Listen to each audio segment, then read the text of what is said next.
like to call to order the regular council meeting of Tuesday, September 22nd. As always, we are pleased to be here today on the traditional territory of Treaty 6. We acknowledge all those who share a deep connection with this land. The city of Beaumont respects the histories, languages, and cultures of all of Canada's First Peoples, whether they be of First Nation, Métis, or Inuit descent, and appreciates that their presence continues to enrich Canada's vibrant communities.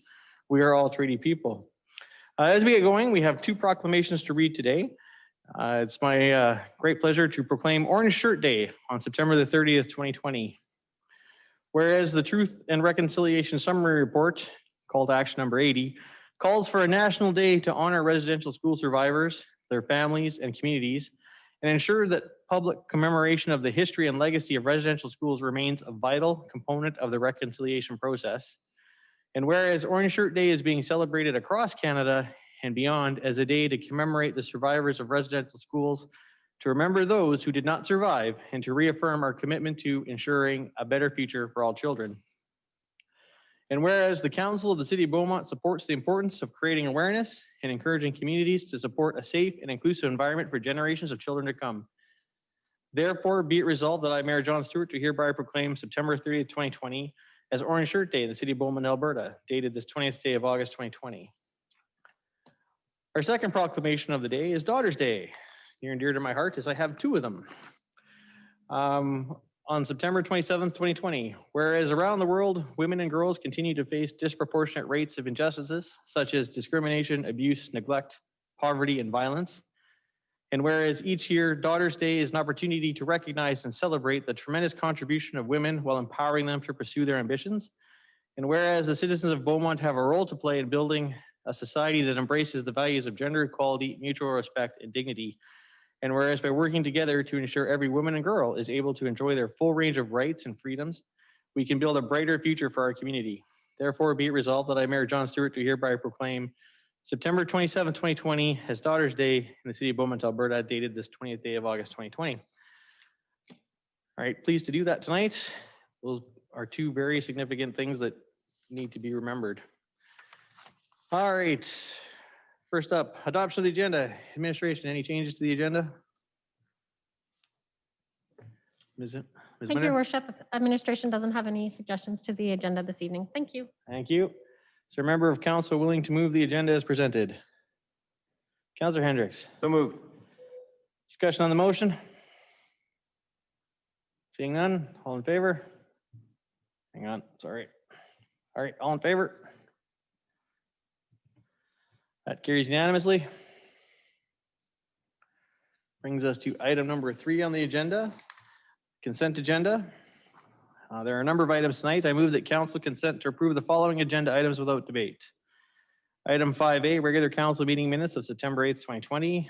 Item 5B, committee of the whole, September 15th, 2020 meeting minutes. Item 5C, special council meeting, September 15th, 2020 meeting minutes. Item 8E, SDA 18-05 Gallery Beaumont Phase 3 subdivision approval extension request. Item 10A, Councillor Van Newkirk report, and item 10B, Councillor Daniluk's report. Discussion on the motion. Seeing none, all in favor?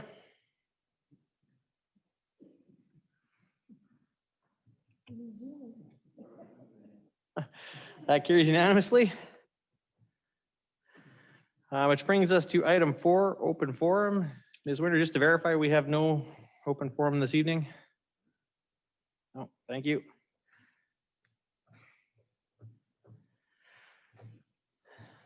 Item 6, no public hearings. Item 7, register presentation.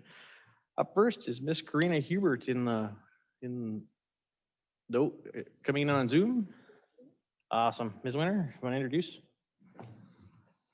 Thank you, Your Worship. Ms. Karina Hubert is going to be joining us this evening for a registered presentation, and she's going to be doing her presentation on the skate park proposal. Thank you very much. Welcome to council meeting the site, and please, whenever you're ready. Thank you for having me here today. Absolutely. I'm just going to share my screen in regards to the topic of Beaumont skate parks.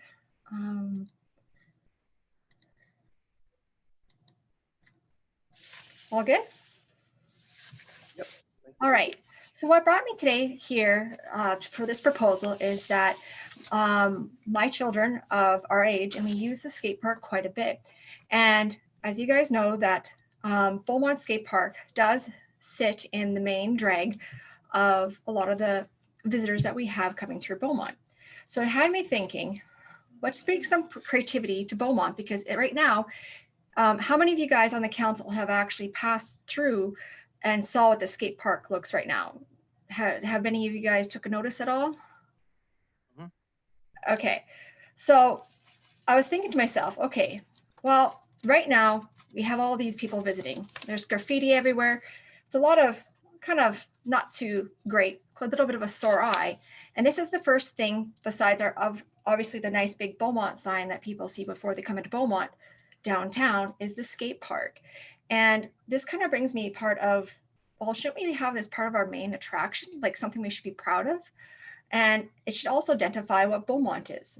Right now, it has a lot of things that do not represent what Beaumont is about written all over it. So then I thought, okay, how do we make it more appealing without being damaged by the youth? And then involves the youth and our city working together. So then I want you guys to meet AJA Loudon.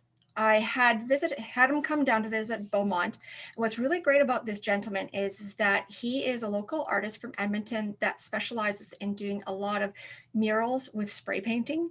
And he has a lot of projects he's already done in other areas.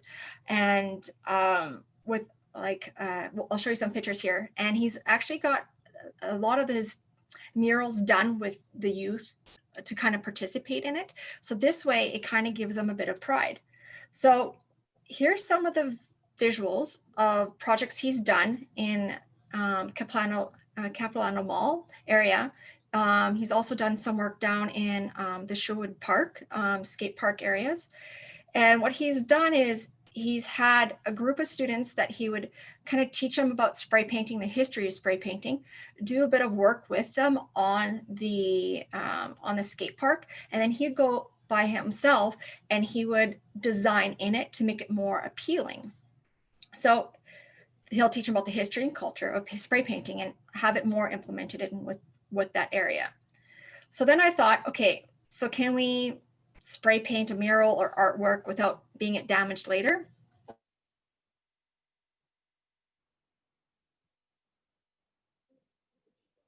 Did we lose her?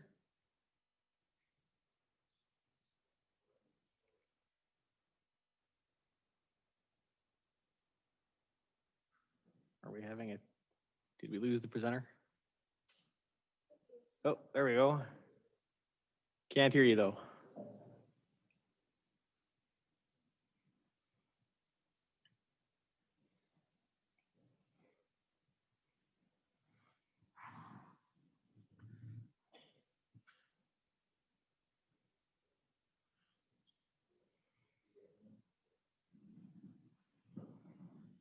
Are the mics working? She's muting. Can you hear me now? There we go. It's all good. Technology, right? I'd like to say this was the first time we had this problem, but It's not. it's so not. Anyway, go ahead. All right. Let me see. Can you hear me with this microphone?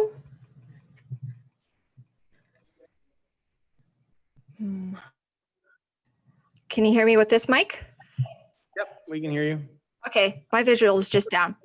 Okay, so currently the population of Beaumont is about 12% youths. This is based on the last stats we have. So we have quite a bit of youth that are using that park. The reason I bring this part up is because any design that we're going to bring, there's going to be a lot of youth there. And it just also shows that they should be part of what should be put on that skate park because they look at it all the time. So my goal was to bring something that's more inspirational to the park and that the youth are proud of so we don't have to worry about it being damaged later on. So when I was talking to AJA, he took some photographs and kind of pointed out the areas that he would like to bring more attention to. So right now, no spray paint or anything can actually be on the where they're riding, because it makes it very slippery and damaged. So anything that would be designed would be like the outside ledges and as such. So as you see highlighted in A, B, C, these are areas that he would design. And then he actually had another idea, is that there should be a wall that we could designate it as what they can spray paint later, because we do have a bit of artists that are showing up and doing their thing, but you know, we should leave a wall that's blank that they can design besides what he's going to incorporate with them. So then as I carry on, then we could see the teen talent. So if some of the teens are involved with this artistic work, then it actually shows some of our teens and what they're able to bring, what we have in Beaumont that are the artistic ability to have. On the main street will have something to talk about. So as we are ahead of a lot of new technology in Beaumont too, we also have an artist that is local that we're also sharing their work and something to talk about. And then it's a place of belonging. So it's, instead of just all this nonsense graffiti on there, it's something that's also part of Beaumont and part of us. Now comes the cost of the skate park.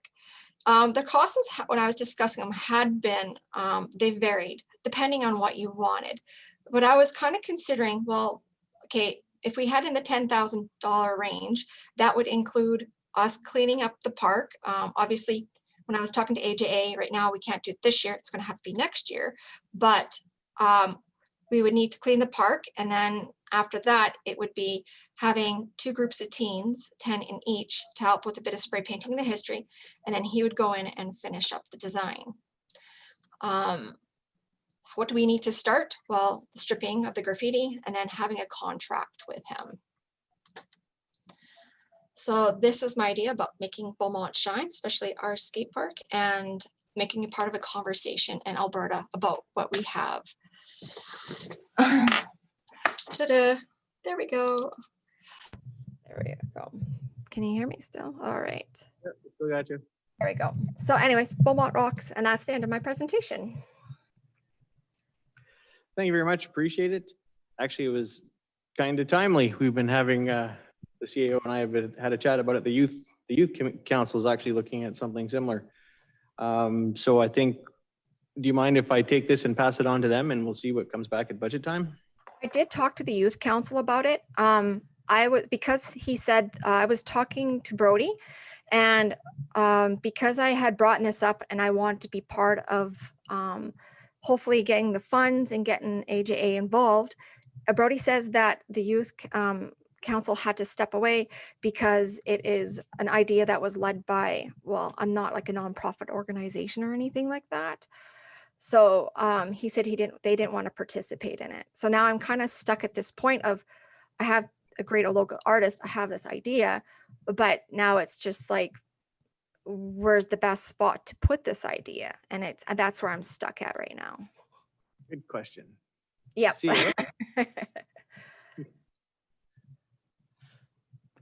So you guys want to think about it and address it at a different time.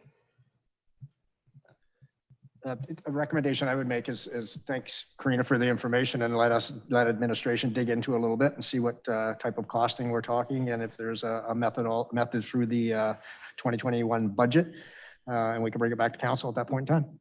Okay, so if we leave it in your capable hands to take from here. Oh, sorry. I didn't say capable.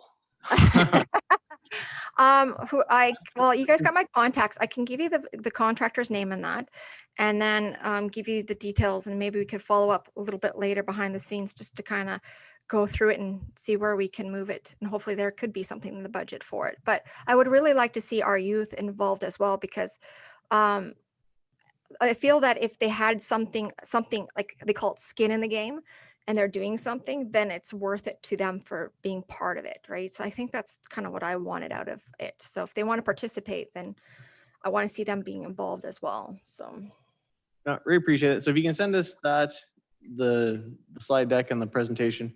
will do. Ms. Winter, apparently the CEO was pointing, we'll make sure it gets to the right department for some action, and hopefully we'll see something back at budget. Thank you very much for your time.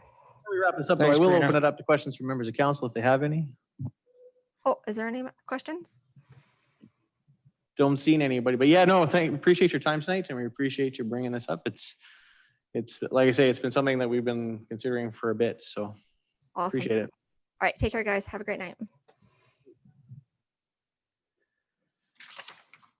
Which brings us to item 7B, Beaumont Society for the Arts Year in Review. Chantal.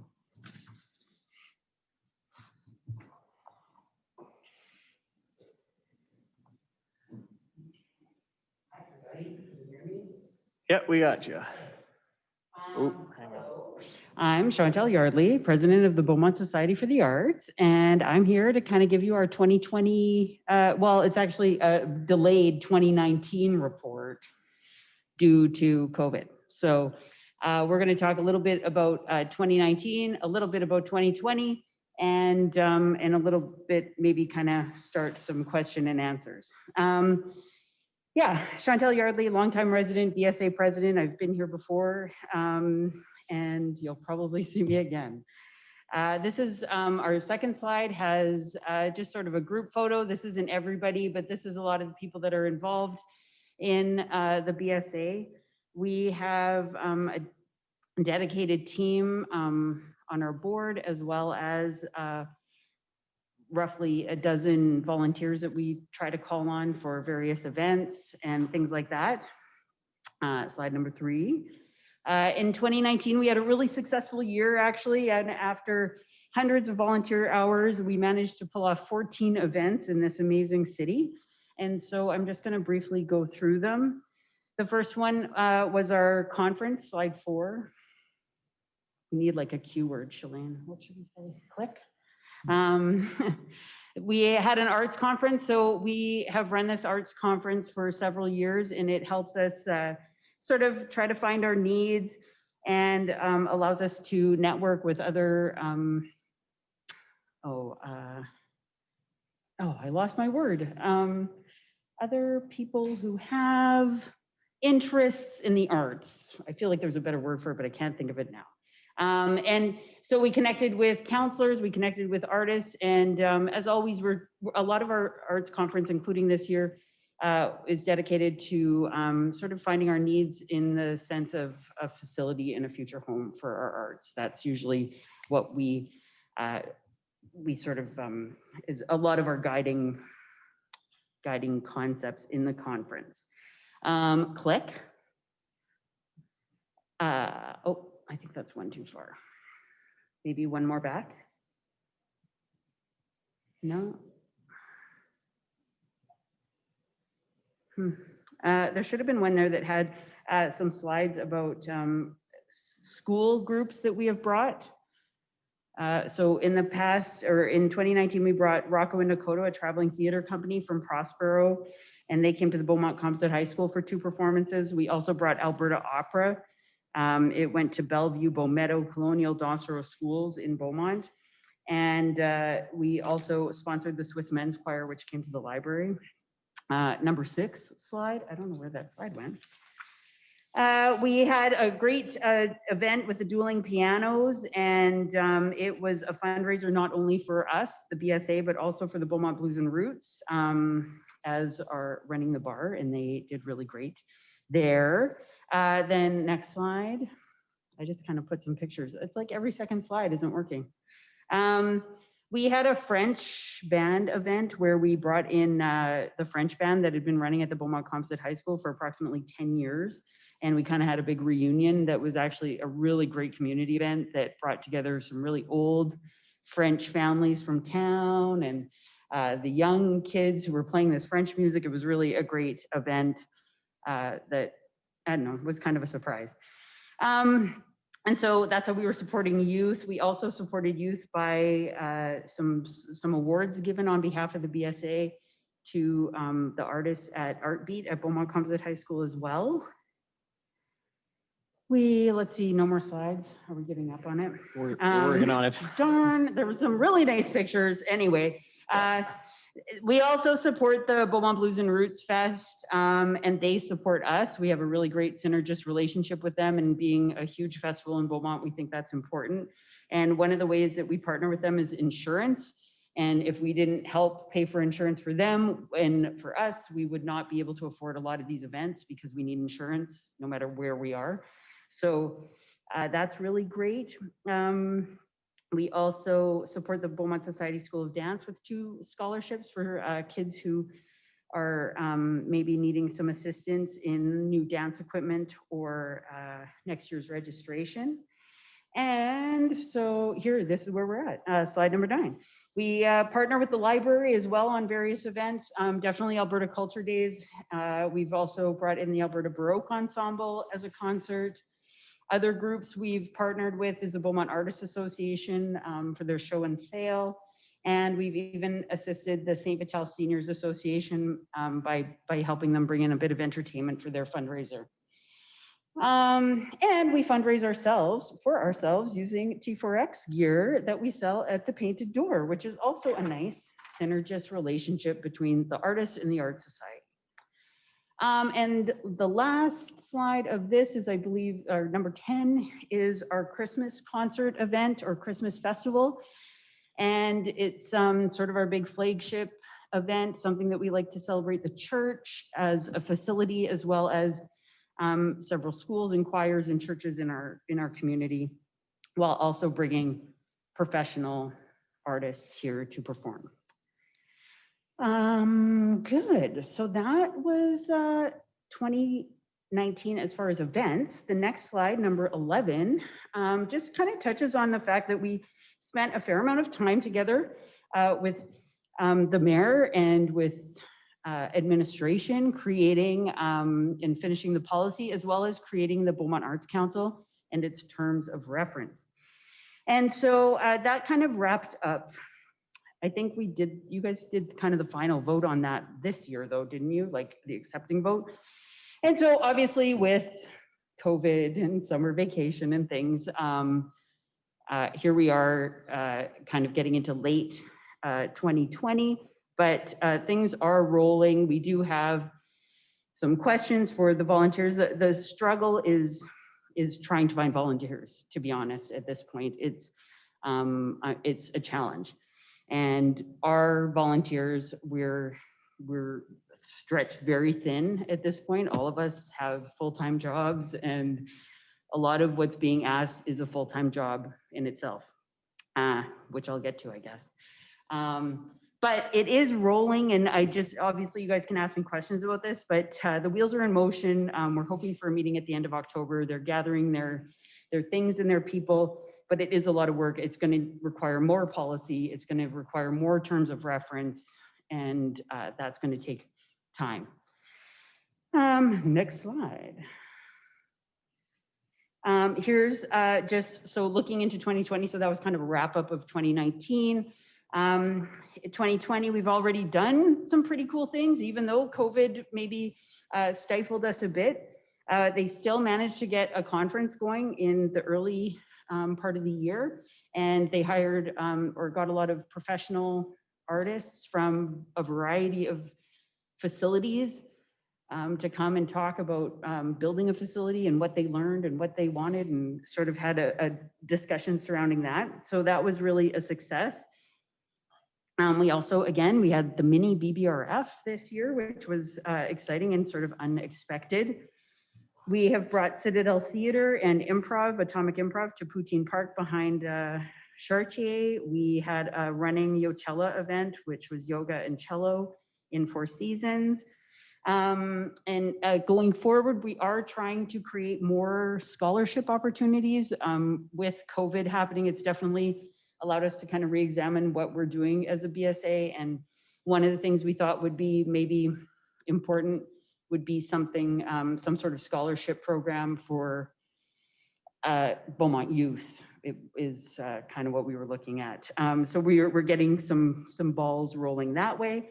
And lastly, we're hoping to still be able to have our Christmas festival. We're hopeful that something can happen. We're not sure what, but something. Good, next slide. So as we look forward, we've looked to the past. Again, I want to thank you all for your continued support and this journey that we've all sort of had together. And there's been lots of learning, I think, by all of us, and we appreciate your support, and we hope for your continued support.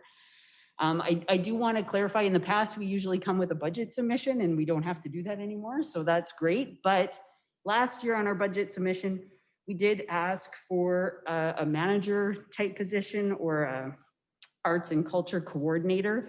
And I just wanted to clarify that ask for, and just make sure you understand that it's not something that we want to manage necessarily. We don't want to pay someone to be doing this. We would like administration to have a position that is dedicated to culture and art, because already a lot of the things that have happened have been really great, but it's because of really dedicated volunteers that we can't do it anymore. Really, in this way, to be efficient. And honestly, that last presentation is a perfect example of this, because you need someone to go to specifically. And right now, we're well on our way to creating a nice, I think, organized way, but we need a better central communication line for art and culture in general. And it's for reasons like that presentation, it's for reasons for the Beaumont Arts Council to go forward, as well as for, next slide, a new facility. Because I also want to say that you're not alone. I know that you guys, I just want to again say thank you that that the study went forward, and that you are looking at a facility, and that's even on your positive radar. But I know you're scared of that price tag. And this is where the Beaumont Society for the Arts is really going to be your ally. And we want to work together, because together we can get money from the feds, and we can get money from the province, together, working together. And so I just want you to know that that's where the Beaumont Society for the Arts is heading. Looking forward, we really want to focus on helping get those funds going, and the Beaumont Arts Council sort of managing a lot of things, and then also a position to help communicate between all of us to really make this efficient and not waste any time or money. Thank you. I think that's everything. Yeah, thanks. Thank you very much. We always enjoy it when you come in and present to us on the successes of the Society of the Arts. Before I open it up to questions from members of council, just quick clarification. You mentioned the Arts Council. Did you mention when the recruitment process would be closing, and when when are you intending the first Arts Council meeting to be? When are we going to get that thing going? I guess is my question. I was told by the end of the month, but I feel like that actually meant October, because it's almost the end of the month this month. So I feel like invitations are going to go out by the end of September to specific people who are being asked to join the Beaumont Arts Council. And then a meeting will happen, I would guess, early October. Is there going to be a public recruitment process for the Arts Council? I believe so, yes. We have to come up with the criteria, I think, is the first step, is coming up with the criteria for, and then the application process, and then the choosing process. And then once it's chosen, then I think the Beaumont Arts Council also has to come up with their own terms of reference of how people will also apply for money for that. Like, well, that's further policy work down the road. Yeah. Right now, we just need to get people in the seats so that we can. I think it's a struggle. Again, I have to say that it's really hard pulling volunteers when it's the same volunteers being pulled. It's the same people, right? And I'm sure you see that in other organizations. And so I think there's people who are passionate and are going to do it, but it's just it's tough. But appreciate that. Questions from members of council. Getting tongue-tied tonight. Councillor Van Newkirk. Yeah, you bet. Thank you. I can also help shed a little bit of light on answering the question about when for the Beaumont Arts Council. I can't throw anything at the calendar, Mayor, but myself and Councillor Monkoff Swain met with the acting chair of the Beaumont Arts Council, Jeremy Cornell, and he is going to be reaching out to administration for a little bit of support to get rolling and determine what support is there to get the recruitment process underway, review some of the requirements and such to move forward. So we just met on the weekend, so hopefully we can get some support there. And I did let him know that, to reach back to myself or Councillor Monkoff-Swain, council member and alternate for the Arts Council. And so if and when we hear anything more, we'll include it in our reports, and we'll be in touch with the BSA through that process. So that's what I can add. Yeah. Yeah. Appreciate the update. That's it's nice to see we're moving forward with some steam. So that's good. Yeah. Councillor Monkoff-Swain? Yeah, thank you, Councillor Van Newkirk, for adding the additional color. Certainly want to see that going. Appreciate you coming in, Ms. Yardley, today to give us that update. I'm more curious around, or maybe I'll comment on the update first, but it's great to be able to see all the things that you've been able to continue to do through this COVID stuff. And, looking back on 2019, seeing some of the photos and just how just a really positive update, and it's always good to see these coming through. But my question may be more for administration regarding the comment about a position within the city of Beaumont. I don't want to get into debate here, but I'd certainly like to have that discussion at budget. So how do we, have you guys, has administration been thinking about that? Do we need to have that discussion to give the green light whether we want to have the discussion? How does that take place? CEO? Well, as we do every year, we have a look at our workload and the priorities that are set by council, and then we provide a recommendation on staffing.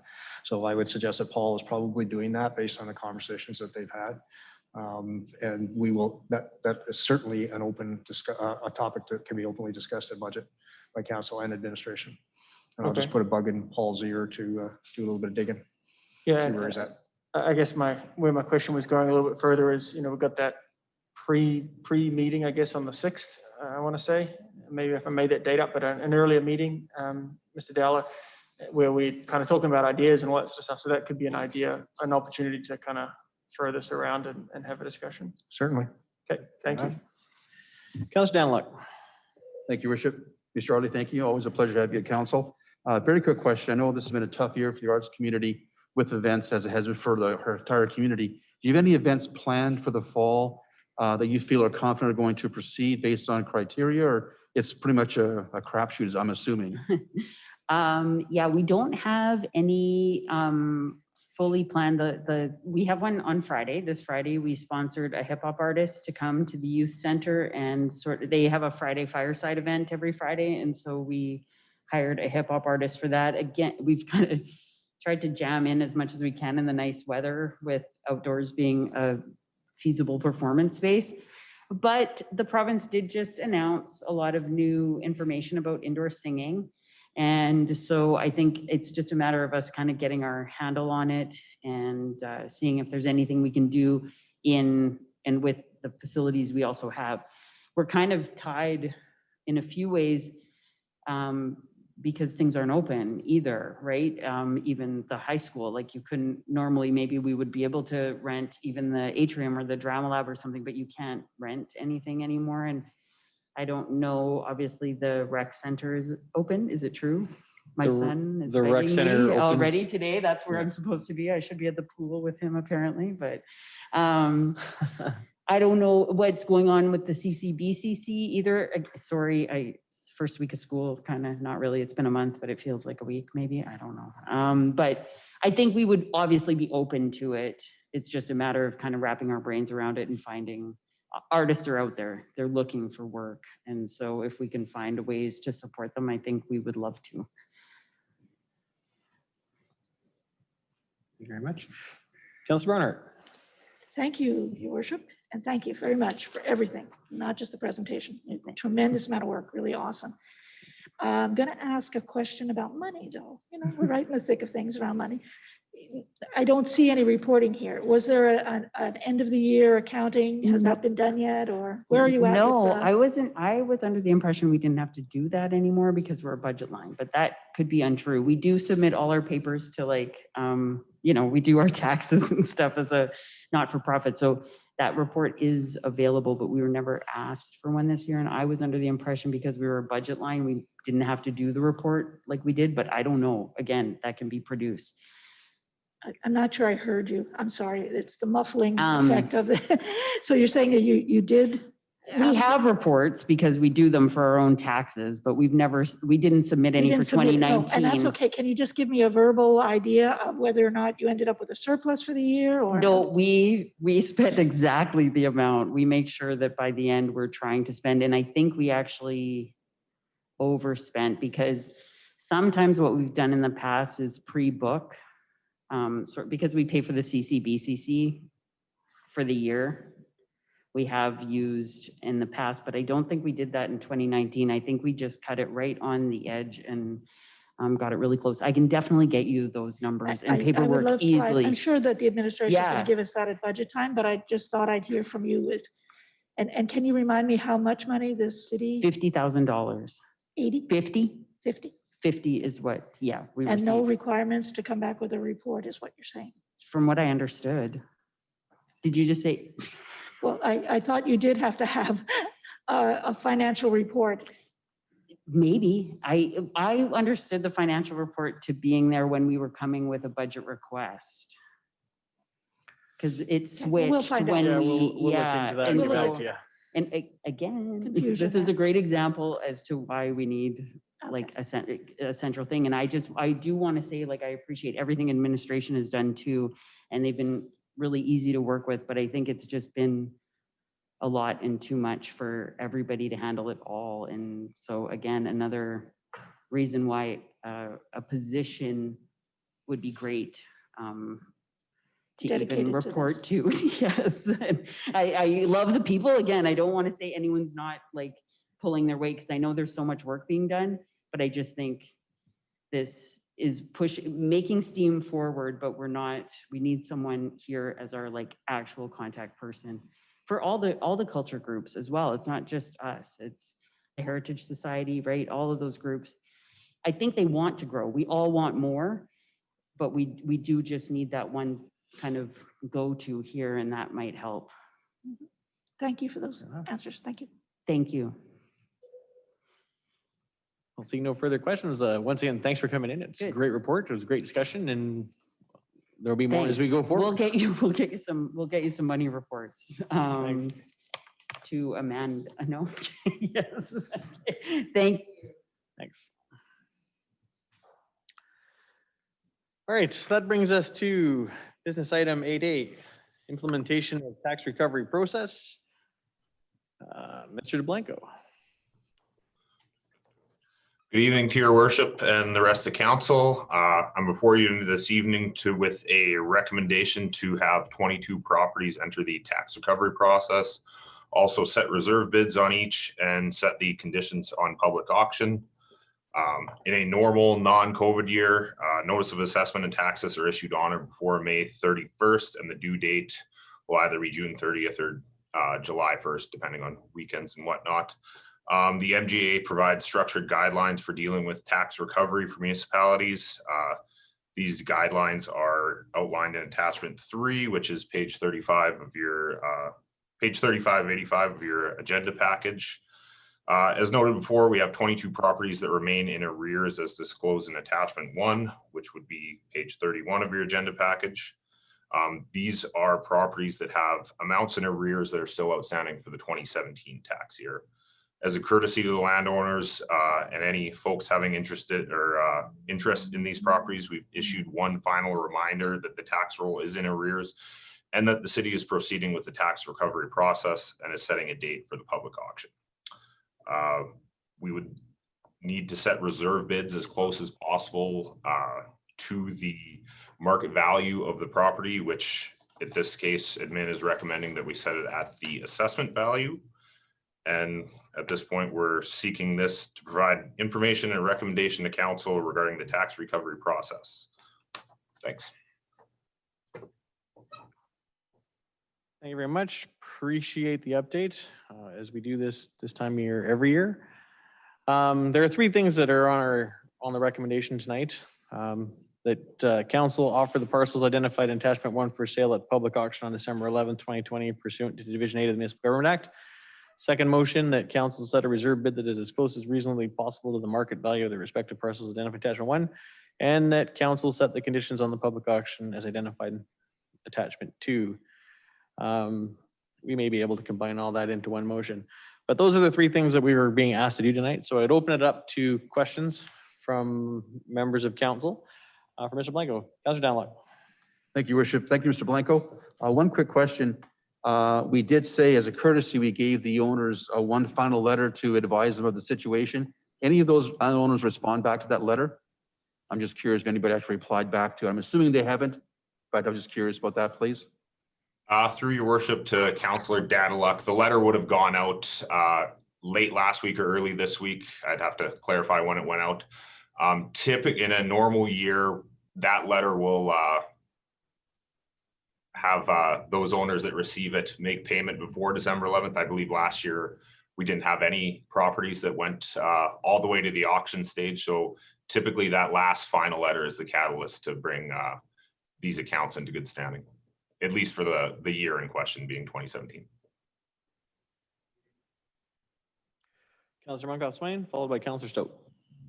Thanks, Your Worship. Mr. DeBlanco, you touched on final letters going out, and I think I ask this question every year, but remind me, as someone who's not great at checking their mailbox, and I fully recognize the onus is on the property owner here, but are there other things that we can be doing other than sending letters? I recognize we don't want to have city staff out there knocking on doors and reminding folks, but is sending a letter the only means of communication that we're able to use in this process?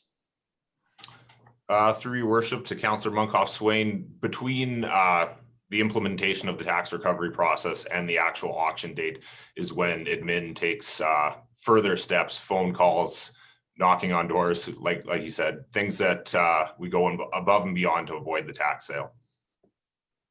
Okay, appreciate that. Thank you. Councilor Stout. Thank you, Your Worship. Through you to Mr. DeBlanco.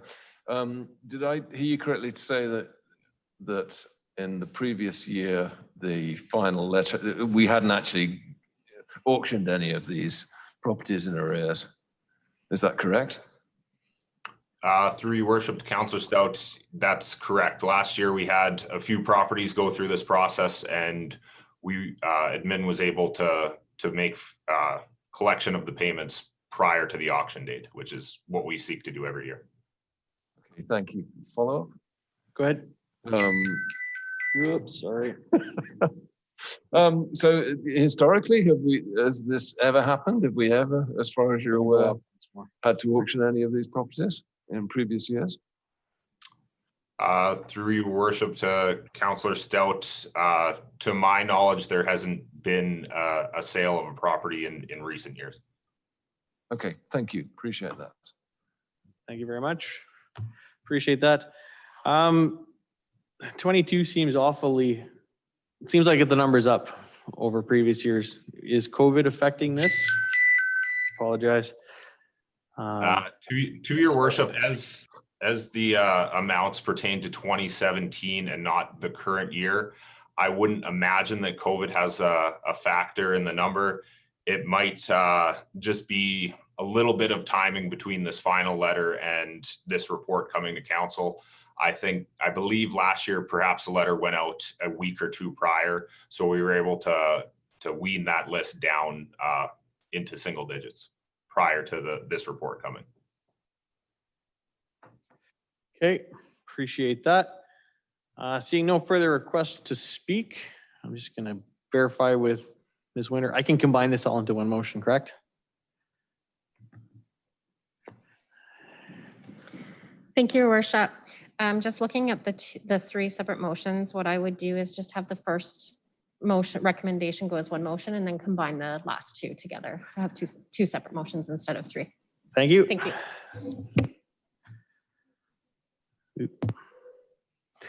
All right, so I'll move that council offer the parcels identified in attachment 1 for sale at public auction on December 11th, 2020 pursuant to Division 8 of the Municipal Government Act. Discussion on the motion. Seeing none. All in favor? That carries unanimously. Is there a member of council willing to move that council set a reserve bid that is as close as reasonably possible to the market value of the respective parcels identified in attachment 1, and that council set the conditions on the public auction as identified in attachment 2? Councilor Barnhart. I would be pleased to make those motions, Your Worship. Thank you. Discussion on the motion. Councilor Daniluk. Thank you, Your Worship. Mr. DeBlanco, I believe he suggested that we set the price at the assessment value, whereas the motion, I believe, reads as close to reasonably possible to market value. So can we perhaps differentiate that, or are we okay with the motion the way it is? I thought he suggested using the assessment value as the reserve bid. Is that what we're talking about in this motion, or is that two different concepts? Just to be clear. Mr. DeBlanco, please clarify. Yes, to your worship and the rest of the council, what the motion states that as close as reasonably possible to the market value, and the value we are using to be as close as reasonably possible to the market value would be the assessment value. Fair enough. Follow up? Nope, you're good. All right. Seeing no further questions, all those in favor? That carries unanimously. Thank you very much, Mr. Blanco. Appreciate it. Brings us to item 8B, reserve update. Mr. Deller, I assume that's you.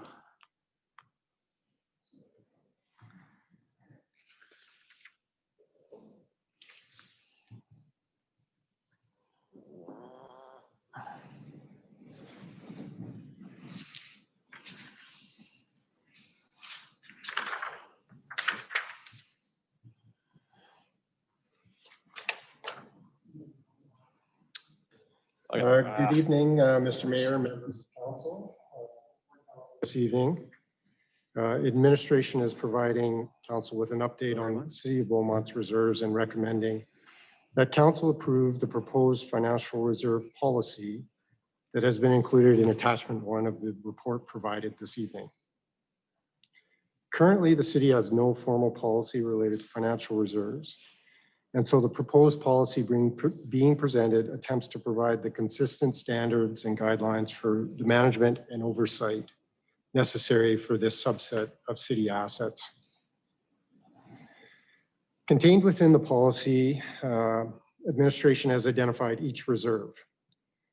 It is being recommended that the city restructure from the current about 30 reserves into 11. The policy also provides an outline on the purpose of each of these 11 reserves, along with how each of the reserves could be funded or should be funded, the appropriate balance for each of the reserves, how the funds that have been set aside should be utilized, and finally, whether or not the reserve will gain interest on the balance.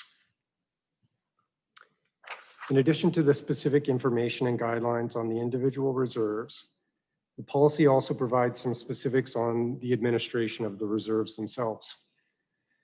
This administration includes confirmation, as required by the MGA, that no amounts transferred to or from the reserve will be completed without the approval of council.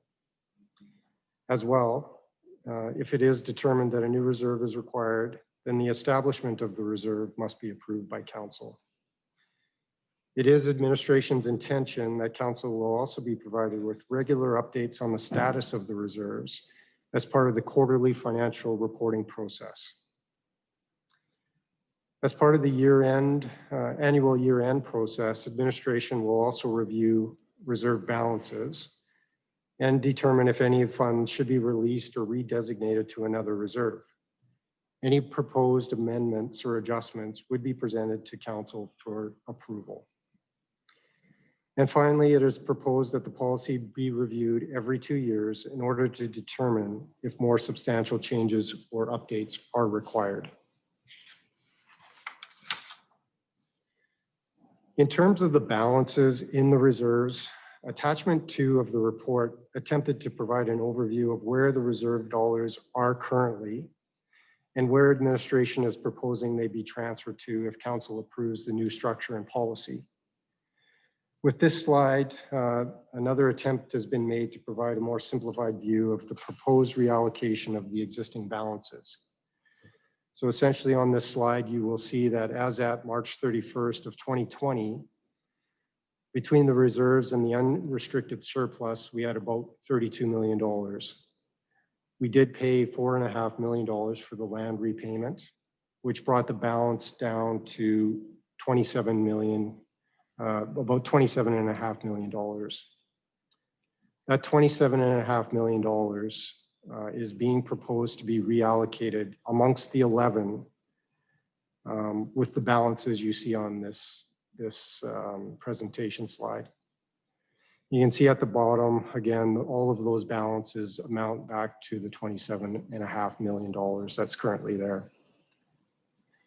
And so to be clear, there is no recommendation on administration's part that dollars within the reserves be freed up at this point in time.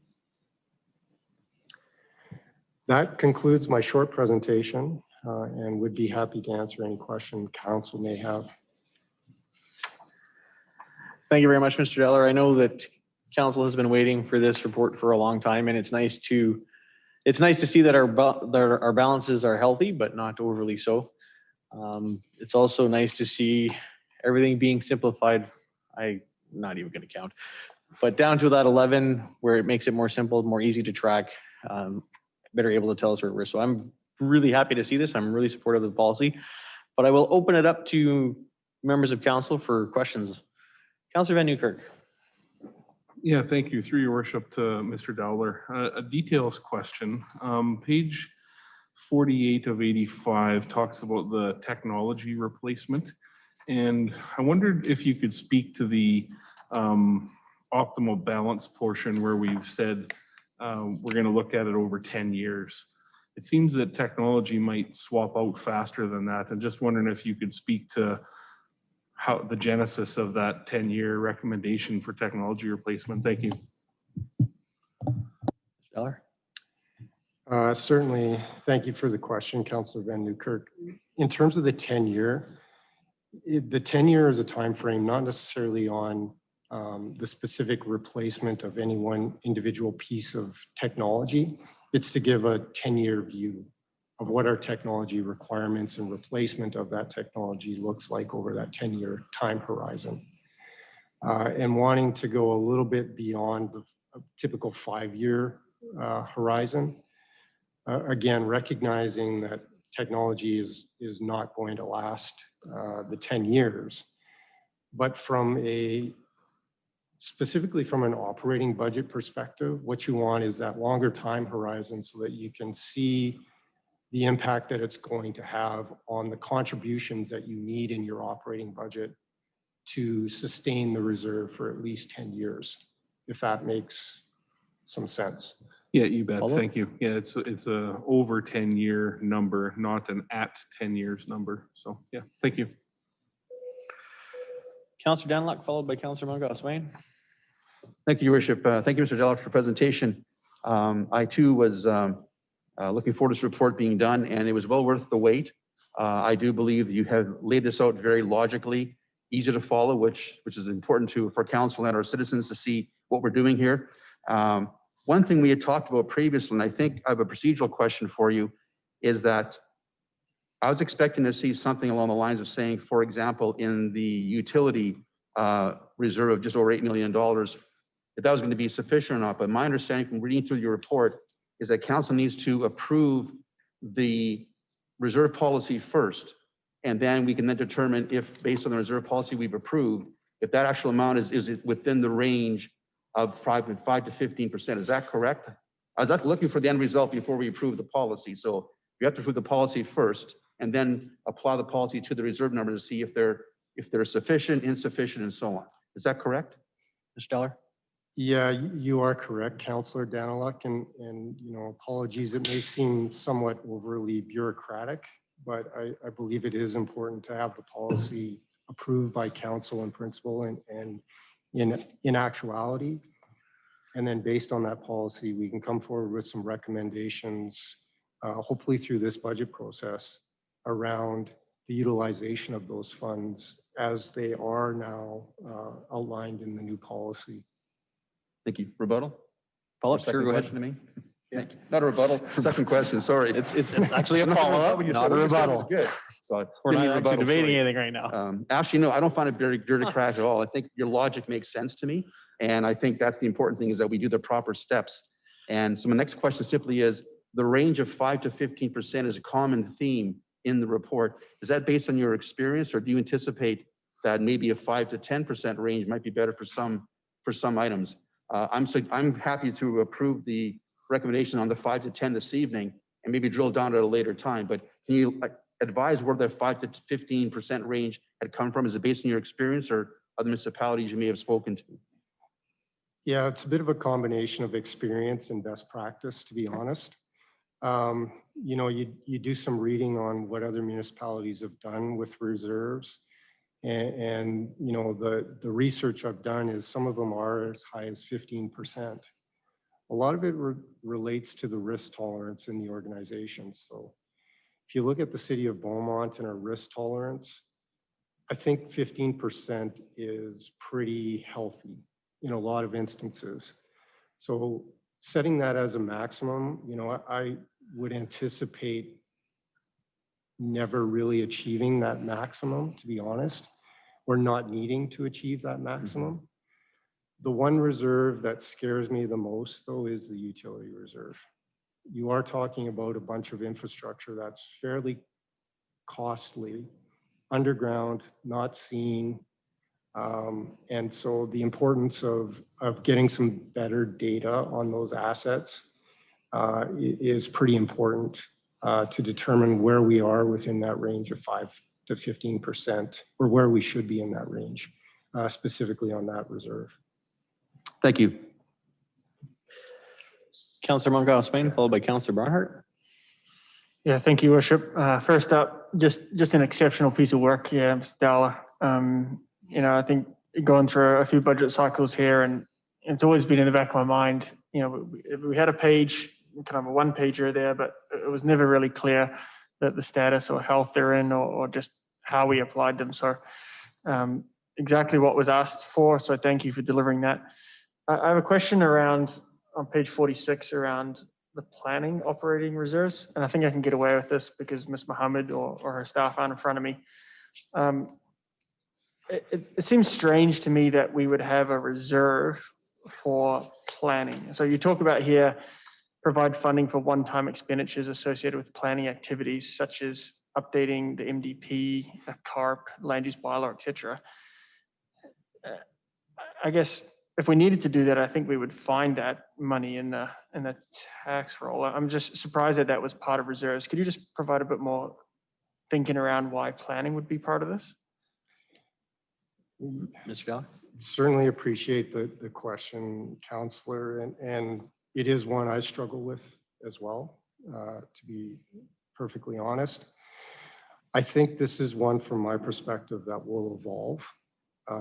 And, you know, past experience for me when it comes to a planning reserve serves a slightly different purpose in that it sustains that operation in times of economic downturn. And specifically as it relates to staff. So if your planning or development services activities aren't as busy in a downturn, you can avoid laying staff off by funding those expenditures through a reserve. And so it provides that stability to the overall operation in times of downturn. That whole concept needs to be socialized within the organization, and we need to make a determination as administration if that's the appropriate way that we would go.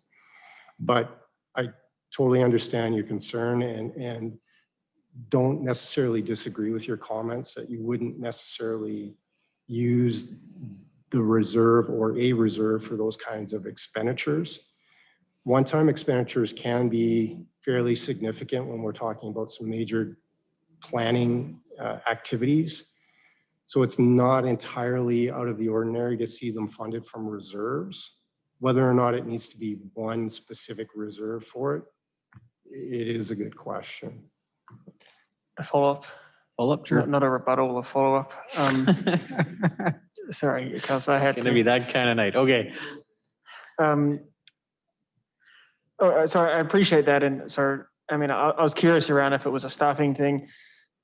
Like, I guess I could be convinced and entertain a conversation regarding staffing generally. But I would assume that if we had a downturn, it doesn't just apply to planning, it applies across the administration, across the organization. So and maybe I'll just, identify my concerns, the wrong word here, but my potentially lack of support around just this one little section, and maybe see if other councillors would like to entertain a discussion. Did you think, maybe I'll ask the question, did you think about more of an overarching administrative function for operating reserves versus just a specific planning one? Are you asking Mr. Deller or? I'm asking Mr. Dowler here, and then Okay. I'll leave it up to the rest of council to weigh in if they care as much as I do. Certainly when it comes to the idea of an overall administrative reserve related to dealing with economic downturns, no, not specifically, not in the same way. To deal with more economic downturn, one-time events, financial stabilization is the reserve that I would point to for those specific instances.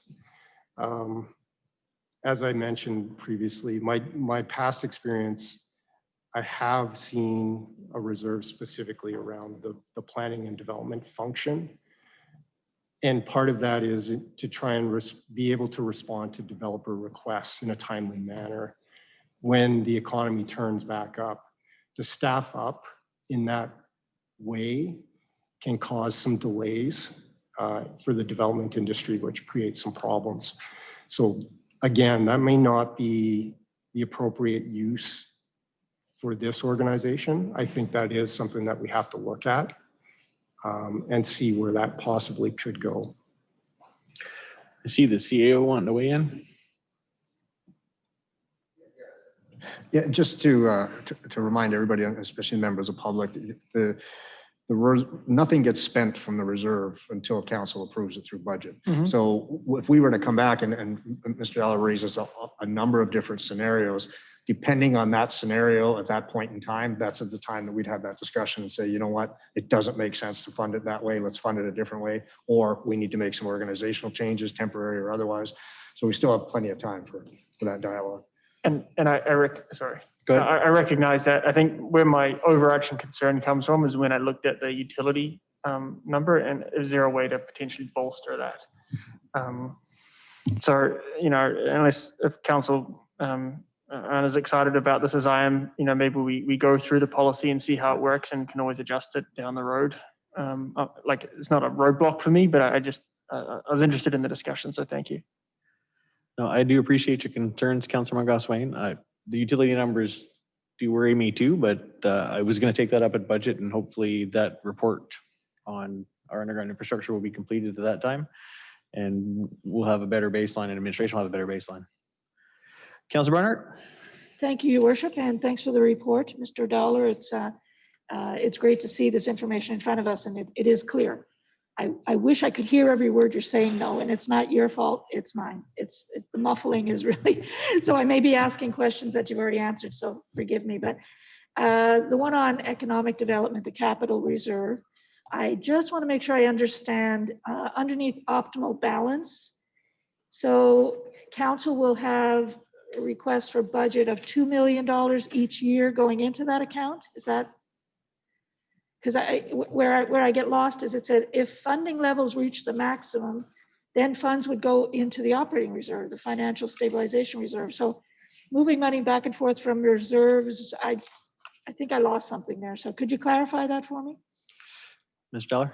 Sure, I'll try my best, Councillor Barnhart. With regards to the balances in this particular reserve, what the policy is proposing is a minimum balance of $1 million. And a maximum balance for the reserve of 5 million. And so at any given time, if the balance was within that range, as administration, we wouldn't necessarily be making a recommendation to move money out of the reserve or not even necessarily to put more money into the reserve.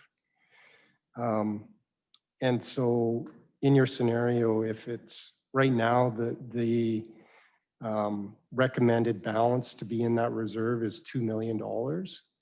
That is a reallocation of the $27 million. So there is no further ask that you'd see in budget to fund the reserve. The money is essentially there. It's just a matter of moving it from one reserve into this new reserve to fund it to the level of the 2 million. Just a question clarification. Follow up? Yep, go ahead. Okay, follow up. The only way that would go, money would go in there because council puts it in there, I get that, through budget process. And it would go over the maximum based on money coming from interest payments? Is that generally how it would go over without council putting it there? Yeah, essentially from interest. Okay. You'll see in the source of funding category there, right now, there's only two options for money to be in there, and that is budgeted transfers, or in the event we get some miraculous one-time revenue, council again could make a decision to transfer it into this reserve.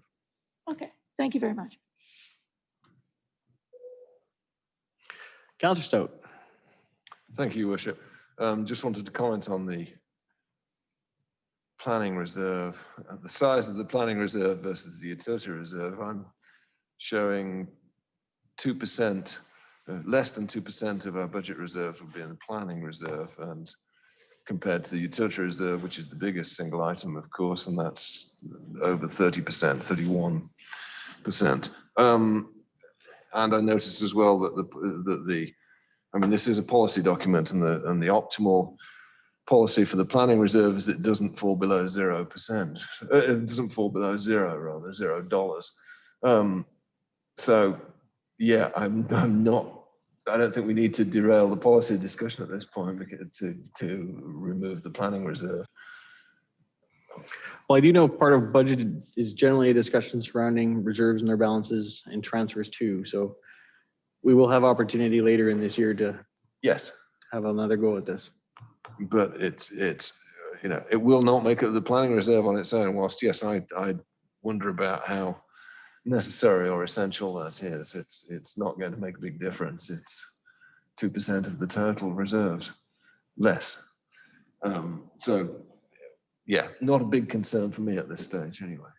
Okay, because as you did mention, we are focusing on the policy tonight. The actual budgetary discussions on how much goes into each reserve will actually come at budget. Although it's nice to hear council's preliminary feedback on it, so I know where you're thinking.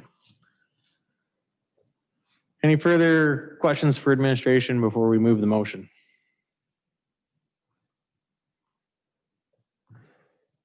Okay. Sorry, I gotta scroll back up here. All right, is there a member of council willing to move that council approve the financial reserve policy as provided in attachment 1 of this report? Councillor Daniluk. So moved, Your Worship. Thank you. Discussion on the motion? Seeing none? Hang on. Oop. All in favor? That carries unanimously. Thank you very much.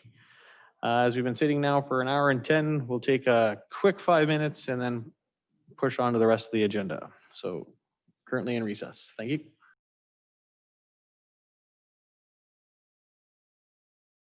Call to order the regular Tuesday, September 22nd council meeting. Brings us to item 8C. Notice of motion from Councillor Beaumont. It's gonna be one of those nights. Notice of motion from Councillor Barnhart from the Beaumont Welcome Services. So we'll allow Ms. Winter to introduce it, and then the floor is yours, Councillor. Thank you, Your Worship, through you to members of council and the public.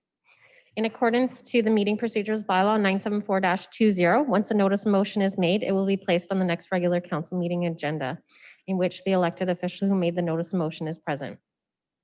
At the September 8th, 2020 council meeting, Councillor Barnhart made the following notice of motion. that administration bring back for council's consideration prior to budget preparation a report on revitalizing a welcome service for newcomers to Beaumont. The report would include essential and optional components of the service, history of previous welcome wagon services in Beaumont, funding, partnerships, and benefits for residents and businesses. This evening, administration is looking at direction on how council wishes to proceed. Thank you. Thank you very much. Councilor Barnhart.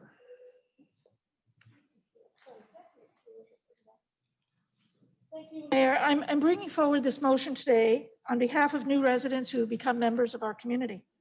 Most of us have moved here from somewhere else and can probably agree that it was personal contact with other residents and businesses that helped us to feel a part of this community.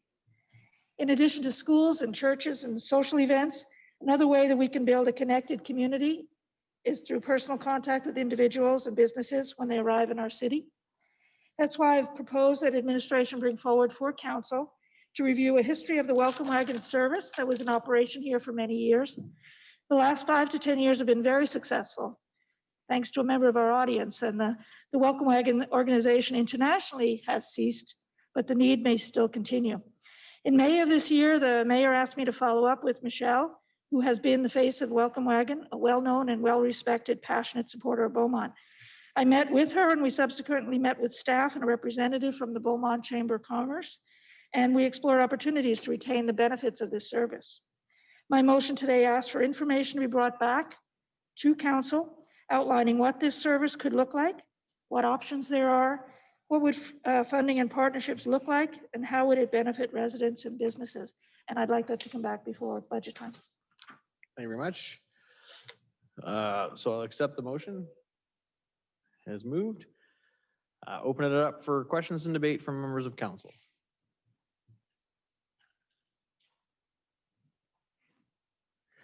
Okay, I for one will open it up. I'm struggling with this because I'm actually kind of very supportive of this type of thing. Where I'm struggling though is budget. We're coming into a budget where we're losing provincial grant dollars. There's pressure on us to keep it down. So I'd be interested in what other members of council thought about this particular motion and this particular item. Councilor Famler. Thank you, Your Worship. I share your comments on struggling with the idea. Conceptually, I think it's a good motion. I know Councilor Barnhart's heart is in the right place. This idea going forward. What I'm struggling with is welcome wagon service across Canada apparently has ceased, as we all are aware, despite great efforts in Beaumont and Alberta, but that organization has ceased to operate. And I don't honestly know if they were a business or a nonprofit, but either way, for some reason, COVID probably led, I'm assuming, as a primary reason, to put them in such a situation that to cancel the service. I'm not confident that it's our responsibility to use taxpayer dollars for administration resources and budgetary numbers to provide a service that was provided by the private sector, whether it was business or nonprofit, and they cease to exist. So why should it fall upon our shoulders to pick up that slack, if you will, and use taxpayer dollars to do that? So I'm struggling with that angle of it. I don't have a problem with the idea. Welcome Wagon has been around for a number of years. It's a great service, but it's no longer a service provided by the private sector. So I'm struggling with the idea of having it fall on the taxpayer's shoulders to provide a similar service. Thank you. Councilor Barnhart, followed by Councilor Van Newkirk. If I may, Your Worship, just clarify for council that this motion is not asking council to make the decision at this point. It's asking the administration to bring back the information. At this point, I have no idea what it would cost to do a welcome service. And to your point, Councilor Danila, I am not at this point in any position to suggest that welcome wagon would be replicated here in Beaumont. There are parts of that service that might fit. There are certainly parts of it that were nationally done, and I think there are reasons why their model could not survive beyond COVID. And I mean, that's just me saying that. I think a report from administration could clarify what is the potential of this cost, and perhaps there's also a partnership here with the Beaumont Chamber of Commerce, which I happen to know is interested in looking at this as well. So in my in my estimation, this fits with our economic development priorities, and it fits with supporting businesses in our community as well as newcomers. So I'm sold on the idea, but in terms of what it costs and what the model would look like here in Beaumont, it might be a separate organization, separate from the city. But I think it's in the city's best interest to look into this further before we decide not to do it.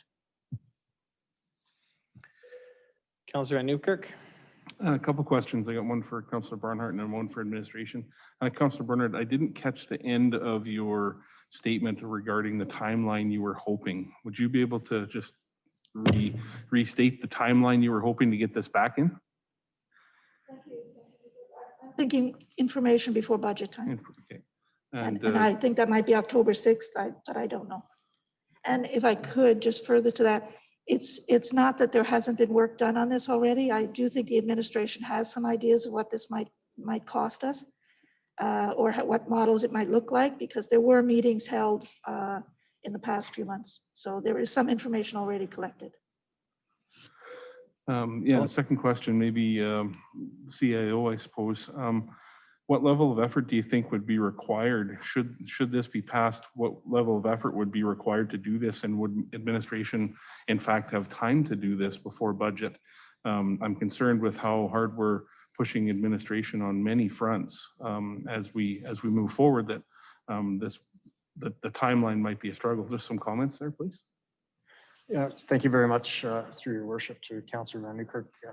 Looking at the detail of the notice of motion, and it looks like it's quite an extensive report that's requested, including history and partnerships, benefits for residents, potential funding. And we are starting budget deliberations on October 6th. As I reported a week ago, we are going full out. And I know we had a fairly lengthy discussion on the last notice of motion. It's just getting very difficult to find resources, and this is very much a squeeze, to be perfectly frank. Maybe a follow-up? Follow-up? Yeah, I'm supportive of the idea, and I like the idea. And I see some things that the municipality does already. And like Councillor Barnhart, I see opportunities for synergies with some of the groups in the community. And I'm just wondering, should we not support the notice of motion tonight based on timeline and timing? What might be a mechanism for this idea to not perish tonight? Like what other mechanism might we have to bring this idea forward again when because I fear the time crunch is actually going to be the problem to get the information before budget. I don't know if administration has any other ideas about when we might be able to re-bring up an idea like this to get some resources allocated to it. I suppose October 6th, it could come back and be spoke about in our budget preamble deliberations. But I don't know, Mayor, Admin, Councillor Barnhart, I'm just looking for some ideas around if this motion didn't pass tonight, how do we maybe not lose this idea? Yeah, I share those concerns. I'll let the CEO answer in a few minutes. But I was wondering, like, our Chamber of Commerce is always looking for ways to partner with us. Perhaps they would take on the initial part of initial idea germination, and this perhaps will move a little slower than we would normally like. But I do agree we have some time pressures that our admin are moving through right now. Sorry, I was saying that I'm thinking that as I agree with Councillor Van Newkirk, I think our administration has some time pressures. Perhaps the Chamber of Commerce would take on the initial phases of this project to see if it's viable, if the businesses will support it and things like that. And that the process may move a little slower than we would like. But honestly, I think our business community is going to be key to supporting it. And I think that's not a bad place to start if it fails this evening. CAO? Just to answer Councillor Van Newkirk's question about when, I wouldn't be able to answer that until after budget and find out what's on our plate for 2021. As you know, we've had a lot of discussions about a lot of economic development activities that are going on, a lot of projects that are going on, and that could be ramped up or ramped down based on the budget. So right now, like I said, we're going full out and then some. I'll know more once we find out what the project plan looks like for next year. Okay. Councilor Barnhart. Thank you, Your Worship. And I appreciate the concerns about the timing. Perhaps I was too ambitious in what I expected the information so that council would have a full understanding of the service before it proceeded.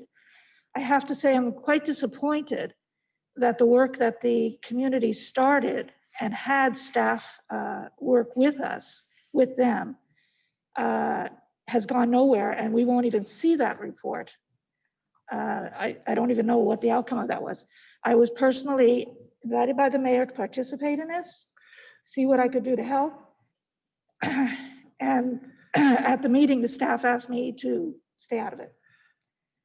And Yeah. so here we are today. I'm quite disappointed.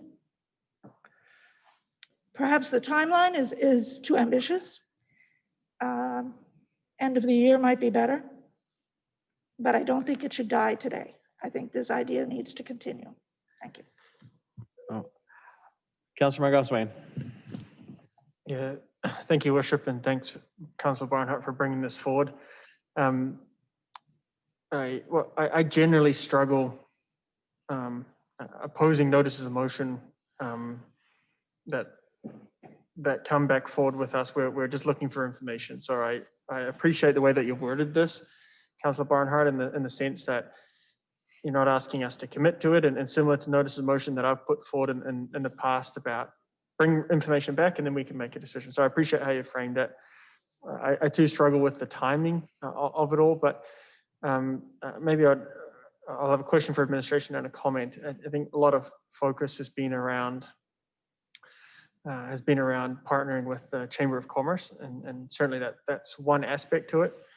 But it's not just a business initiative from my understanding. It's residents coming into the city, but helping drive participation in our school, in our programs that we have. We've obviously got great library programs and those sort of things, and so part of the service is just letting them know, connecting with FCSS, what type of things we have in the community. So I think all council is agreeing that this is something we need to look at. I guess the question back for administration would be, what are we doing something? Because I think technology can really help us out. I think previously, there was a lot of work gone into it. That a lot of face-to-face visits and all that sort of stuff. But what are we doing right now to be able to help new residents come as they arrive here to help them coordinate everything from whether it's the Chamber of Commerce, what businesses to use, but where the childcare things are, and what day is garbage, all that sort of stuff. So are we doing anything right now to kind of help residents? Gio? You mentioned a lot of our communications and social media information, so that's getting out there. Do we have a specific program that reaches out to new? I don't know that we do. FCSS may have some for certain parts of new people coming to the community, but no, I can't think of something specific that we're doing. Councilor Van Newkirk? Oh, sorry, follow up? More just a comment, sorry, than anything. I get the intent here, and I guess where I struggle is, I generally like to support these notice of motions when they're asking for us for information on something that I think is of value to the city. Where I struggle is both administration sharing that there's a lot on their plate prior to budget, and so we'll be interested to see if we can potentially amend this.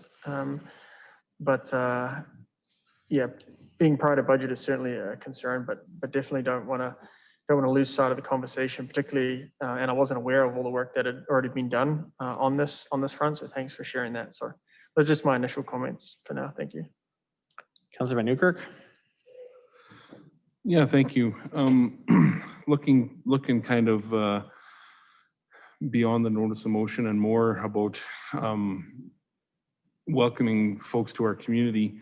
I see a lot of effort in different spots. We have our spring and fall awareness that brings together our user groups and some of the sports groups. We have website information and guidance. We had the BSA in front of us tonight, and they're a great resource in the community. We have FCSS with programs and support services. We have the Chamber of Commerce representing business and providing that conduit. And it almost feels like, maybe through a process of some continual improvement or a little bit of targeted effort around welcoming, that we might actually have a lot of the pieces here to strengthen the way that we welcome residents into Beaumont. And that's just a comment as I'm listening to the discussion happen here. And I know that doesn't speak directly to the motion where Councillor Barnhart is asking for a report to be brought back and what the history of the welcome wagon looks like and such. But it just looking beyond that to welcome residents in, it feels like we have a bunch of pieces there that might just need melding a little bit. So I just wanted to make that comment because I think that I'm generally hearing support for welcoming residents into the community and figuring out what that looks like and what it can continue to look like. But I'm not hearing maybe support for pulling the report together right now. So just my comments as I listen to the discussion. Yeah, no, I'm getting the same things. I'm hearing support for the idea. Perhaps if we pushed it into next year, would councils be supportive of that? Councillor Barnhart? One last comment I'll make here, because I can see where the votes are. It seems to me quite clearly that it's the timing of this motion that has caused council some concern. Bringing it forward when we're just at the brink in terms of budget preparation. We've been asked to come back on October 6th as well and bring forward issues that we want to talk about. The struggle I'm having here is that the information that I need is not being given to me. And I find that abhorrent, honestly. Here's a councillor asking for information in order to make a reasonable budget request. I'm not saying we're voting on it tonight. I'm asking us to get the information so we can vote on it, on something. And I know staff have spent time on this already. So it's, with all due respect, CAO, it's not going to be that hard to get that information into a report. I know that for a fact, so I'll leave it at that.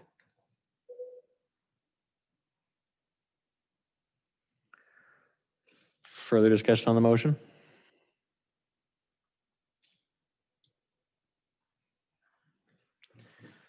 Councillor McGowan-Swain. Yeah, thanks, and I appreciate the passionate comments.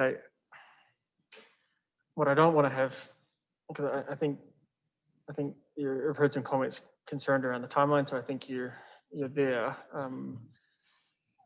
What I don't want to see is just this to be defeated potentially, and then not have a kind of next steps. Or is there?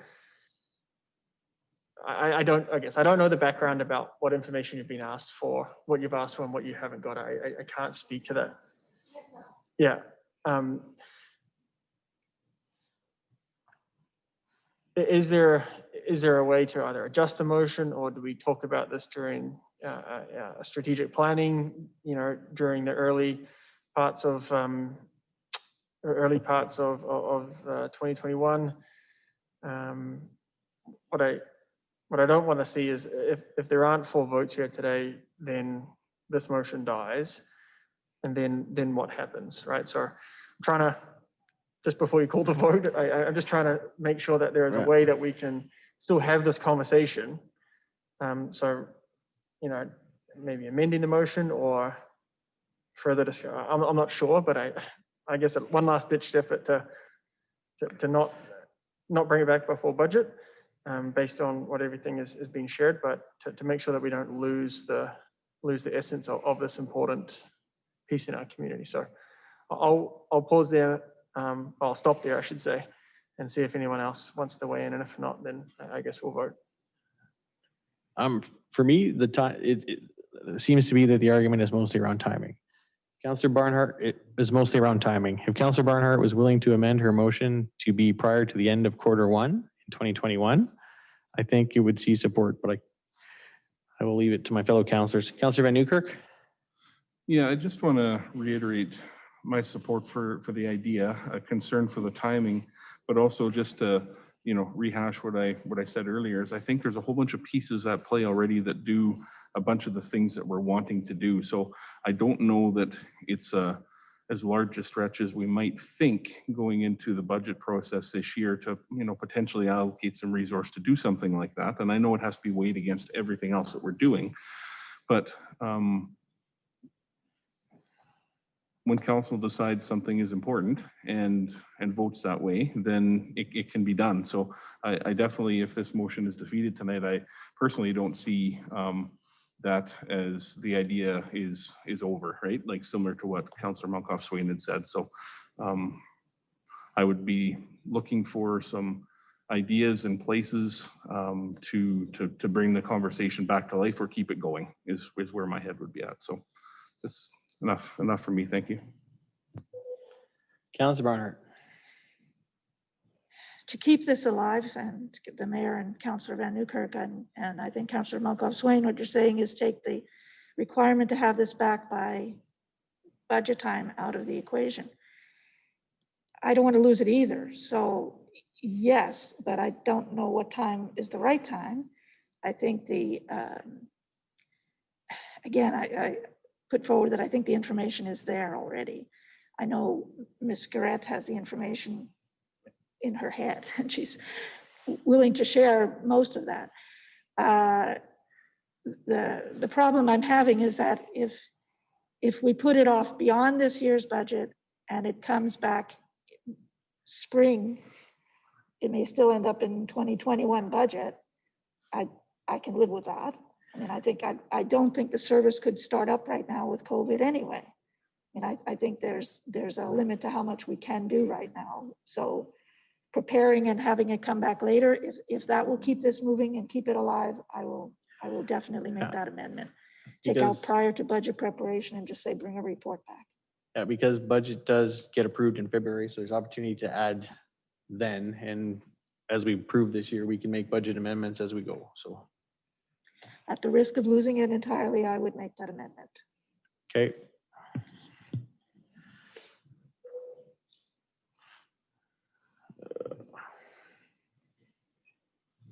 Sorry, my computer lost its.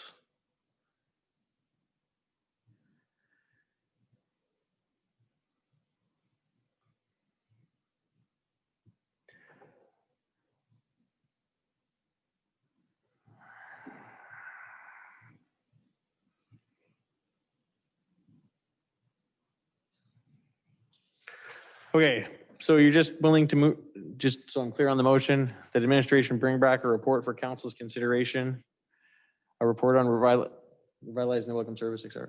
So you just want to remove prior to budget? You don't want to put end of quarter one or quarter two on it, just so that we have some way to track it?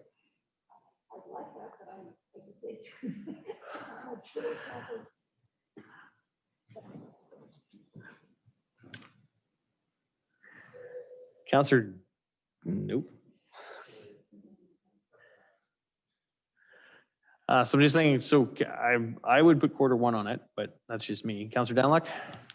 Thank you, Worship. I would respectfully request my learned colleague, Councillor Barnhart, to maybe suggest end of the first quarter of 2021. I think that would be a reasonable time frame, and I feel comfortable moving forward on that basis for this evening. Give you some peace of mind for your motion, please. Thank you. Thank you.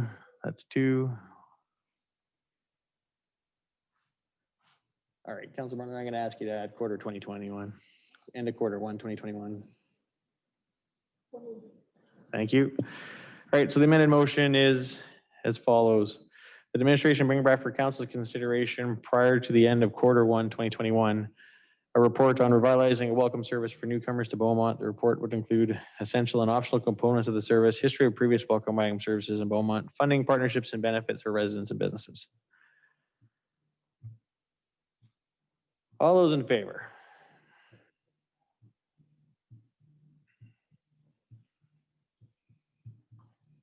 That passes unanimously.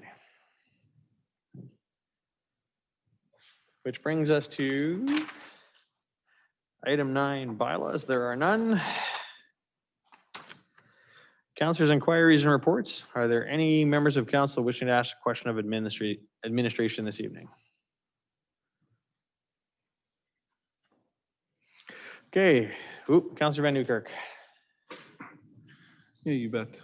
Thank you. Through your worship to administration, I had received a inquiry from a resident regarding the current status of the flags at the BSRC. I did mention this to Mr. Suter today, and he said he would look into it, but I just wanted to bring awareness to administration that a resident had asked the question around the flags and specifically the heights that they're currently at. So just for public awareness on that, I wanted to share that with the rest of administration. Thank you. CAO? Sorry, was he expecting a response? That was just a comment. Yeah. It's comment. Sorry, we're into questions. Comments were coming. I thought, never mind. Councillor Hendricks, followed by Councillor Monkoff Swain, followed by Councillor Stout. Your worship, thank you. Two comments. One is just on the sound in the space. I really have a tough time hearing you. I was trying to almost lip sync what was going on with Councillor Barnard. It's really, really tough. So if there's some way to up our game that way, because by the time you get to this far at the end of the chamber, it's tough. It almost sounds like mumbling. So it'd be great if we could just have somebody look at it. The other question is the pictures, the former council pictures that used to be on the walls. Are they somewhere? Will they come back to life somewhere? Want to make sure that we haven't lost our heritage here from councils that go back to the 70s. So, thank you. The pictures were put into an album, which we got. I don't know if we got the correct ones back or not. And then the actual pictures are just archived. Okay, so the physical pictures are still here somewhere. Yes. Okay, thank you. Councillor Monkoff Swain. Thank you, and I won't take up the opportunity for a 1970s joke, so I'll pass on that one. But it was right there. No, I think it's important. I think it is important, and I do like the book that is in front of us. Quick update from me on the Transit Commission, the Regional Transit Commission, and so we did meet last Thursday, I want to say, and part of that discussion, it was a really positive discussion in terms of steps forward as a commission, and looks like we're getting positive signals from the province in terms of moving forward and actually implementing that commission, hopefully before the end of the year. And as per the plan, that would then follow up with subsequent engagement in 2021 with regards to route planning and that sort of thing. So just a quick update on that positive piece. The inquiry result is based on some feedback, and back in the summer, we had some obviously some really good discussion around topics of race and racism and Black Lives Matter and that sort of thing. And I know myself and many other councillors and had some good conversations with residents about what the city can and potentially should be doing in that space. Making sure that we're as welcoming as we can. And I guess my question is, how do we not lose sight of that conversation? Aside from putting in a notice of motion and sitting around and talking about it, but there's some great ideas from the community that was being brought forward about ways we can engage different areas of our community, particularly the Black community. How do we have that conversation going forward? Like I said, lots of really good ideas, and I don't want that to be just a moment where we had good conversations and then nothing comes from it. So don't have a great plan. I just want to make sure we don't lose sight of those conversations. CEO?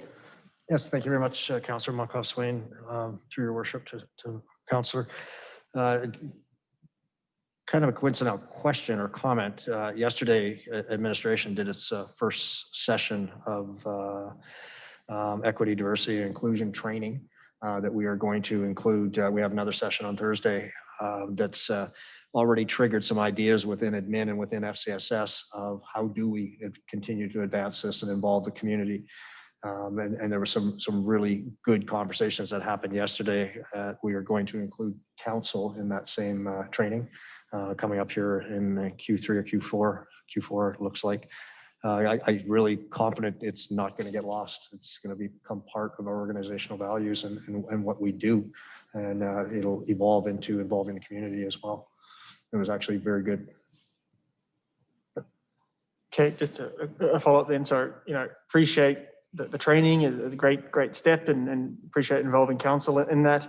And maybe after the training, we sit down and facilitate a conversation about, what we think and what we learned and just a way of sharing ideas. And like I said, I don't have any great ideas, but a lot of residents came up and asked some really good questions and comments about how they think we could do better as a city. And so I'd like to create some way to create a space for that conversation. So just, I guess, take that under consideration and maybe we'll have a chat after the training. And you mentioned a good vehicle earlier is we're reviewing council strategic plan right now, doing that virtually and through survey. We need to make sure that gets captured and that gets part of the plan. And it is indirectly, it's in your plan right now, but it's more general than it is specific. So maybe we make it more specific this time around. Yeah, that's a great point. Thank you. And for using my own point back at me, I appreciate that. No, it was a great idea. It just, it that's come to me hearing what you're saying. That sounds like the right avenue to capture that. Yeah, but I do agree that it is very, very general in our plan and well intentioned. But I think we need a bit more meat on the bone. So appreciate the conversation. Thank you. Councillor Stout. Thank you, Your Worship. I was going to provide an update from the Leducan District Regional Waste Management Authority, shortly to become a commission, regarding the problem that they are having with the household organics being contaminated mostly with plastic waste, resulting in those things not being suitable for composting and not being accepted by the by the organization that does that, and the proposals from the authority stroke commission to remedy that. However, Ms. Winter advises me that will be added to an agenda on, was it the 29th? Thank you. So we can discuss it at that point in greater length, and I won't provide any more details unless you want me to. I'm good. Unless other council wants to hear about it, but. I'm sorry, say again? I said, you sent a rather detailed email with it, so I'm good for tonight, unless other members of council want to ask some questions. Very well.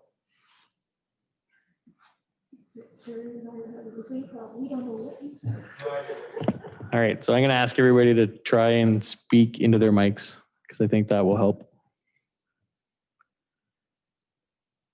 All right, seeing no further requests to speak, go with the CAO update, item number 11. Thank you very much, Your Worship. I'm just going to get Shalane to help me out here. Just a few updates. One, while they're getting ready for that, talk about the September 29th meeting. There will be a special meeting called. There'll be two agenda items. One will be the topic that Councillor Stout just talked about. The other will be the municipal stimulus fund projects that administration has identified. If you recall, our portion of the municipal stimulus fund is $2.3 million. There's a lot of criteria around these projects, and and admin will explain all of that on Tuesday, but that needs to be submitted by the end of next week. We're confident that what we're going to put in front of you is got the proper detail and checks all the boxes of the province. And then council can decide what we want which projects we want to move forward. Wanted to provide just a couple updates, and I'm going to throw some pictures up here, but I know I'm making Ms. Winter move on the fly here. While she's doing that, just a reminder, the BSRC is open to the public effective September 28th. I know the councils of Beaumont and Leduc County did a tour this afternoon. I had a number of councillors from Leduc County text me afterwards and tell me how beautiful of a building it is, and it certainly is. can't wait for the rest of the public to see it. The user groups have been in there since September 14th. And we've been a little lack on kicking people out for the last week and letting people come in and have a look around. And the people, they're breathless. It's a beautiful facility, nicer and fancier and just everything about it than I thought. And I know each of you have provided some comments to me indirectly. And Sam's daughter is loving the climbing wall already. Apparently, it is just packed. People are coming from everywhere to use it. So first hockey practice was there last night, and but Monday it's wide open. So very, very excited about that. And stay tuned for more details on how we open that up under a COVID environment. And then I know there's a number of ideas that are being thrown around, and we'll get that sorted out here shortly. A couple other real positives in our community, if you're able to share, Shalane? What's that? She just got kicked out of Zoom. Okay. If she can get it back, and if she can't, I don't want to keep everybody going. As you saw, and I sent a copy of the CTV News release today about the 3D crosswalk that was put in yesterday. Getting good positive reviews so far. It looks completely different than the ones we did last year. ATS, Alberta Transportation Services, donated it, no cost to the taxpayer. It looks like it's something that can stay there, done more permanently, and it jumps. I drove by it today. It pops out at you when you're going south. It's a one directional, and that's in front of Beauval School. So pretty nice piece of work there. And the other is an urge you to have a look. If I wish we could get the pictures up, but that's okay. Is the basketball court on the reservoir. If you had a chance to have a look at it, it's fabulous. And today they painted the emblem. So we've got the three colored emblem in the middle. We've got the city Beaumont's name on the end. Bright blue just jumps out. I drove by it today and a bunch of kids playing on it already, which probably not supposed to be, but it doesn't matter. Last touches will be the landscaping that'll be done over the next few days. And then, yeah, there's the basketball court. Since that picture was taken, the emblem has been put in the center. So the three colors, and it really looks good. See what else we got. I think I got a couple pictures here of the basketball court, and then I think we have one of the 3D crosswalk. And just some good news stories. I'll just give Shalane a second here, unless you're locked up.